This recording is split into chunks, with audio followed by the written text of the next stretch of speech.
Leitura do capítulo 6 do livro O Jogo da Vida, de Florence Scovel Shinn. Capítulo 6. Entregar o fardo. Quando o ser humano chega a conhecer seu próprio poder e o poder de sua mente, seu maior desejo consiste em encontrar o meio mais fácil e rápido de impressionar seu subconsciente por meio da ideia do bem, já que um conhecimento intelectual da verdade não dá resultados. Em minha opinião, penso que o meio mais fácil é entregar o fardo. Um metafísico explicava o seguinte sobre esse tema: o que dá peso à natureza, seja o que for, é a lei da gravidade. Se pudéssemos transportar uma grande massa rochosa a uma altura suficiente, além do planeta, poderia deixar de ter peso. Isso era exatamente o que Jesus Cristo entendia quando dizia: meu jugo é suave e o meu fardo é leve. Havia superado a vibração do mundo e movia-se para a quarta dimensão, onde tudo é perfeição, realização, vida e alegria. Ele disse: vinde a mim, todos os que estão cansados e oprimidos, eu vos aliviarei. E acrescentou: tomai sobre vós o meu jugo, pois meu jugo é suave e o meu fardo é leve. Lemos dessa forma no Salmo 55, que recaia o peso sobre o Senhor. Inúmeras passagens da Bíblia proclamam que a batalha é a batalha de Deus e que de modo algum é a do ser humano. Este deverá manter-se sempre tranquilo e esperar o livramento do Senhor. Isso indica, com toda clareza, que é o supraconsciente, Jesus Cristo em nós, que nos livra da batalha, para que nos vejamos aliviados das cargas. Assim, vimos que isso viola a lei, levando seu fardo, pois esse fardo não é mais do que um pensamento ou um estado adverso. Esse estado encontra suas verdadeiras raízes no subconsciente. Parece quase impossível dirigir o subconsciente através da consciência, ou seja, através da razão, uma vez que a razão, o intelecto, se vê muito limitada por suas concepções e está repleta de dúvidas e medos. A atitude científica consiste em colocar o fardo sobre o supraconsciente, Jesus Cristo em nós, onde se torna leve, ou então termina por se desvanecer para regressar ao seu nada inicial. Uma pessoa que tinha uma urgente necessidade de dinheiro fez esta afirmação: entrego esse fardo a Jesus Cristo que está em mim, e dessa maneira vou ao encontro da riqueza. Sua carga era um estado de medo e pobreza. Ele a entrega a Cristo, o supraconsciente, e inunda o subconsciente de fé e riqueza. Isso tem como resultado uma grande prosperidade. Lemos nas Escrituras Sagradas: Cristo nos enche com a esperança da glória. Pois bem, preste atenção nessa história. Certa vez, uma pessoa ofereceu um piano a uma de minhas alunas. Ela não tinha nenhum lugar apropriado para instalá-lo em seu escritório, a menos que tirasse seu velho piano que já possuía. Ela se sentiu totalmente desconcertada diante daquela situação, já que, por um lado, desejava conservar o velho piano a que tinha se apegado com tanto carinho, mas, por outro, não queria recusar o novo piano. Estava realmente muito agitada, pois o piano novo lhe seria entregue quase que imediatamente. Então repetiu para si mesma: entrego esse fardo a Jesus Cristo que está em mim, e ele me dará um espaço livre. Apenas algumas horas mais tarde, um amigo ligou e lhe perguntou se queria alugar seu piano antigo. Assim, ela enviou seu piano um pouco antes de chegar o piano novo. Em certa ocasião, conheci uma senhora que tinha como carga um ressentimento. Essa mulher disse: entrego esse fardo a Jesus Cristo que está em mim e sigo o meu caminho repleto de amor, prazer e felicidade. O Todo-Poderoso, supraconsciente, inundou seu subconsciente de amor, e a partir de então, toda sua vida transformou-se completamente. Durante anos, esse ressentimento a havia mantido num estado de angústia que lhe aprisionava a alma, o subconsciente. Essas afirmações devem ser repetidas continuamente, durante horas, seja silenciosamente ou em voz alta, com tranquilidade e determinação. Eu comparo com o ato de imprimir uma placa fotográfica. Devemos imprimir a palavra da verdade. Percebi que, depois de certo tempo de entrega do fardo, nossa visão torna-se mais esclarecida. É impossível ter uma visão clara onde só se debatem as angústias do entendimento carnal. As dúvidas e o medo não fazem mais do que envenenar o espírito e o corpo. Sendo assim, a imaginação se solta, provocando o desastre e as doenças.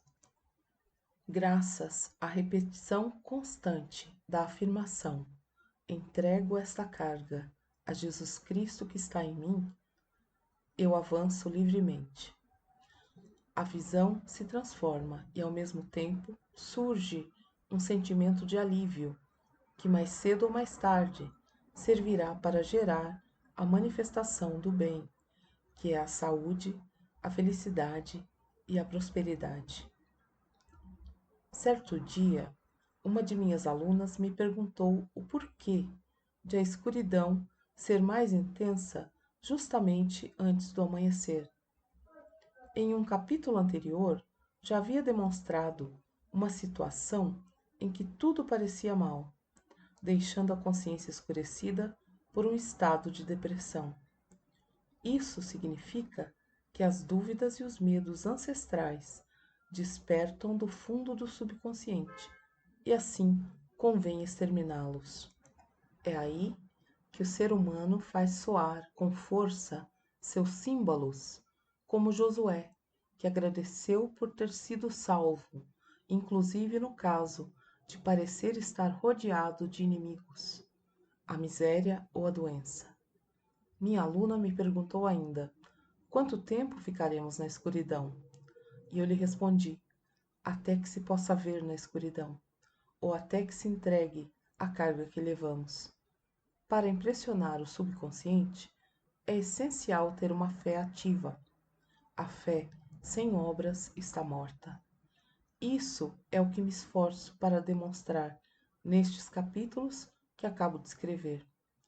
Jesus Cristo deu uma prova de fé ativa, apesar de estar diante de uma multidão, num lugar deserto, o que tornava impossível comprar pães e peixes, e já sendo tarde para dispersar a multidão com fome, Jesus agradeceu quando recebeu os parcos pães e peixes.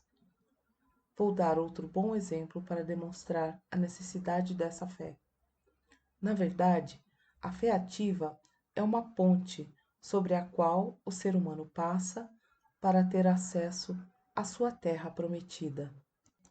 Em razão de um mal-entendido, uma mulher separou-se do marido que amava muito. Ele recusou qualquer tipo de tentativa de reconciliação com a mulher e negou-se a falar com ela. Ao conhecer a lei espiritual, essa mulher negou a aparência dessa separação e afirmou: não há um ponto de separação para o entendimento divino, Consequentemente, não estou separada do amor e da companhia de quem me pertence por direito divino.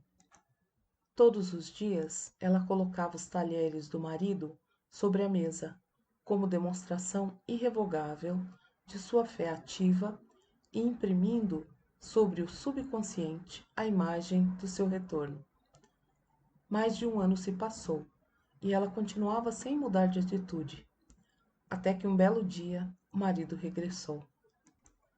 O subconsciente está continuamente impressionado pela música, uma vez que a música pertence à quarta dimensão, livra a alma, torna possíveis os milagres e facilita sua realização. Uma amiga liga todos os dias seu aparelho de som com esse fim. Dessa forma, ela entra em um estado de perfeita harmonia e libera sua imaginação. Outra pessoa que conheço costuma dançar ao mesmo tempo que faz suas afirmações.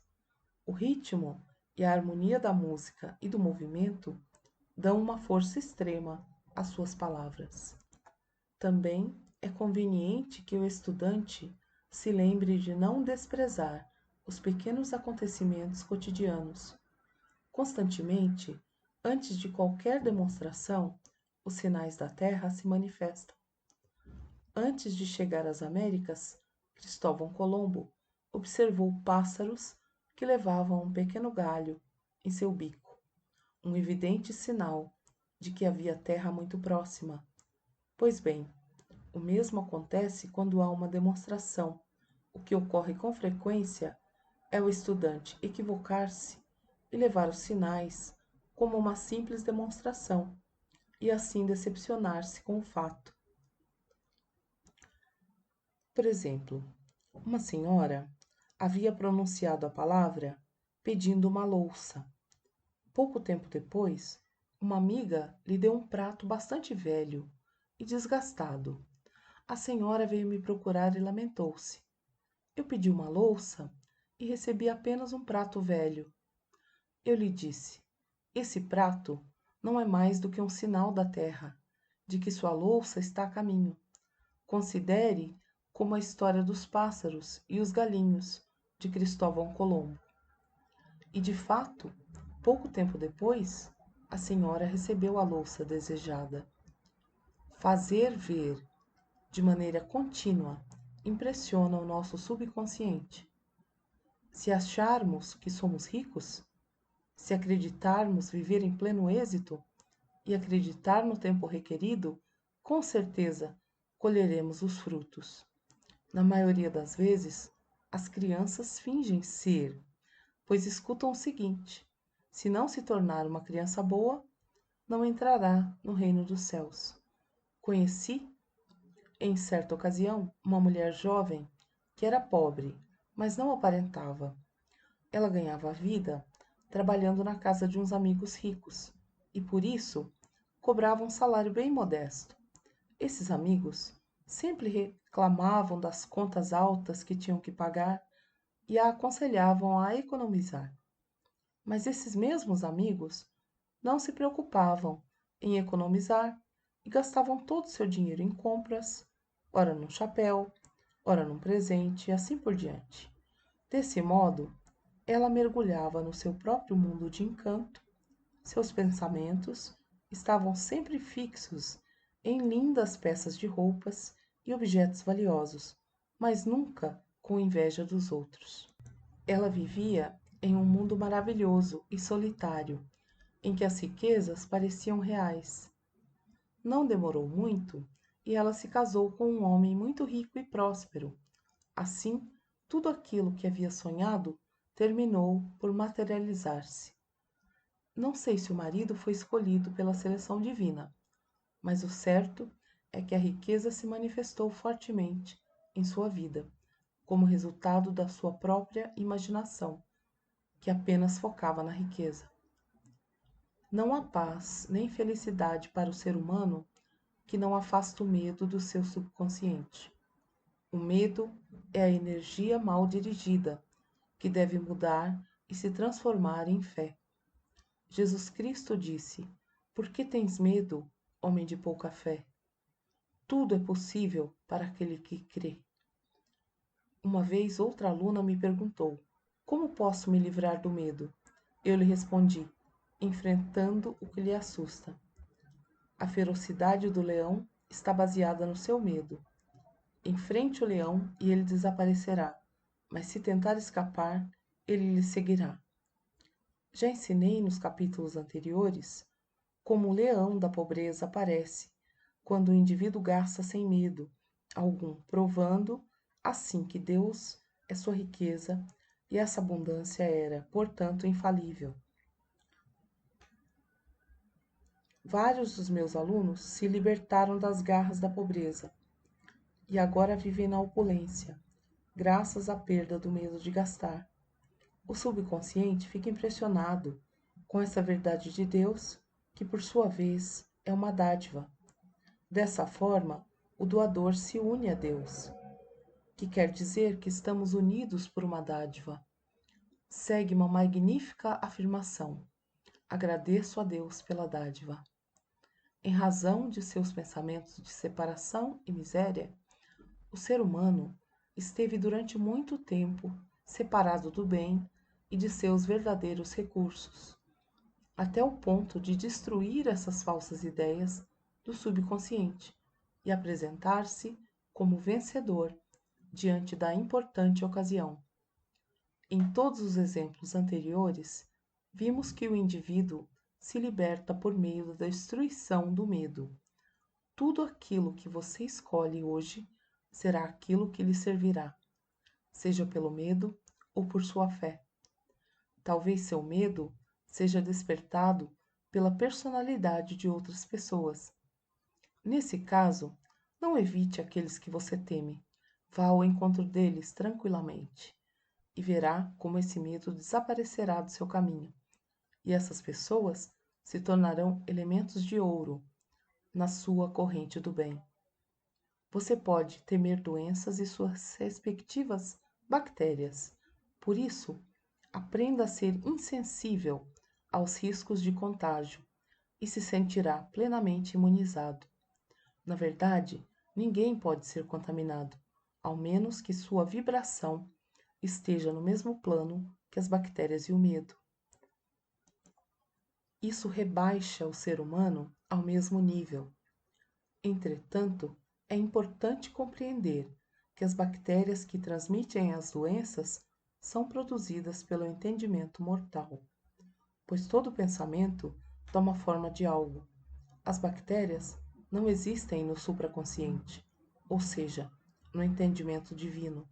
Elas são produtos de uma imaginação vaga do ser humano. Num simples piscar de olhos surge a libertação do ser humano. Assim, é possível perceber que o mal se vê privado de seus poderes. O mundo material desaparece na quarta dimensão. O mundo das maravilhas aparece em seguida. Eu vi um novo céu e uma nova terra. Não haverá mais morte nem tristeza, nem lágrimas ou dores, pois tudo o que é velho passará.